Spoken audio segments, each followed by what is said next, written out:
We'll turn once again to the selection tools and look at some advanced selection techniques. This photo of beetles is available in your Working Files folder. If I want to select one of these beetles, the quickest, easiest way is to make a rectangular selection. I better use the new selection icon. So there we have it. Now I just need to subtract the background from that. So I will now use the magic wand for that and the subtract command. So let's do that, and that's pretty good. So now if I want to save that selection, I can go to the Save Selection in the bottom of the Select menu. I'll call it Beetle, and when I click OK, notice what has happened in the Channels panel. Let me turn off the RGB, and I'll also dismiss the marching ants. The channel automatically indicates what is to be selected, that's always the white section, and what is unselected or masked, and that's the black area. So basically, a channel is a potential selection. These things are all interconnected, and let's just go back to our image. If I want to select all of the beetles and eliminate the background, the easiest way is to go to my magic wand, and with a new selection, click using the default tolerance. Let's just see if that works. That works pretty well. I do want to add to the background selection some of these little interior bits. Add to selection. Also, holding down the Shift key does the same. I want to be kind of careful here and not pick up too much. So I'll just undo that last one, and maybe down here I'll pick out a little interior bit and one over here. And now that I have the background selected, I'll do an invert. I will now select none of the background and all of the beetles. So at this point, I will save that selection. And this time I'll call it All Beetles. And when I click OK, notice my new channel. I'll make that visible. And you can now see, especially if I deselect, what will be selected once I make it active once again. Okay, so I'm going to dismiss this image, and I'll now ask you to turn your attention to the elephant sculpture photo. This is also available in your Working Files folder.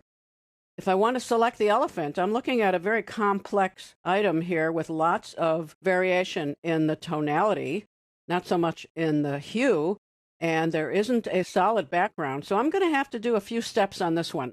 Let's go first to the magic wand. We can raise the tolerance a bit. Let's make it 39. And now I'm going to click somewhere in the elephant. I have picked up most of the elephant. A lot is still remaining to be selected. I'll use my Add to Selection to include that. And a lot of the background has been included, and we want to get rid of that. At this point, I am going to save and show you how powerful the channel is for making improvements to a selection. So when I save that selection, call it elephant, make a new channel, as you can see, and when I make the channel visible, you can see exactly which pixels need to be added and which ones need to be removed. Now I'm going to deselect, make the channel active rather than the image itself, and I'm going to paint with a pen. Drag down here to pens. I like painting with the scratchboard tool.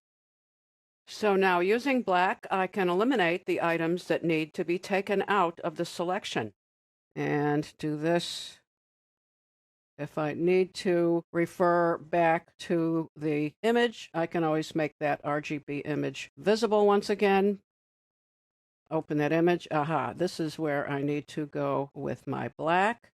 Eliminate unwanted pixels that are not part of the elephant.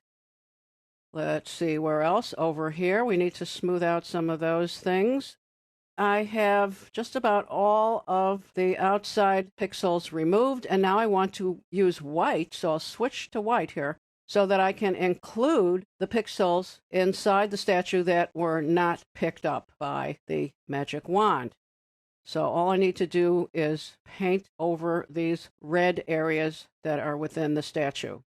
And if I want to change the size of my tool on the fly, all I need to do is hold my Option or Alt key and my Command or Control key. So I'm going to have a little bit bigger item here to make for a little quicker painting of these red areas.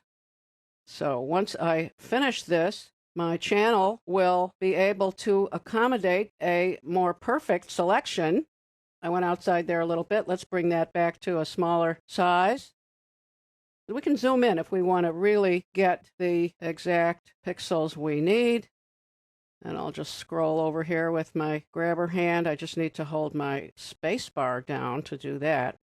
This is looking pretty good. Just a few more in this area here to make our elephant just about perfect. I could have done some more perfection in my beetles image as well, but this is going to do just fine.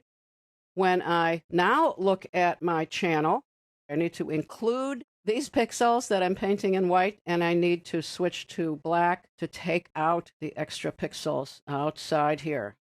Close enough. Now, when I go back to the image and make the channel invisible and I load the selection, that selection has been corrected, perfected. I'm good to go with whatever effects or fills or painting I want to do on that selection. Or even invert. I can go select invert selection. And now I can delete that background and I can save it. So I will do a save as elephant, no background, and save it to the desktop. Now we're going to take a break here, and when we come back, first of all, I'm going to ask you to open up a custom palette, which is called 6 Airbrushes, and you're also going to have your selection portfolio open, and here's where you'll find that. Media library panels, it's down at the bottom. I'll see you again shortly, and we'll do some more selection work.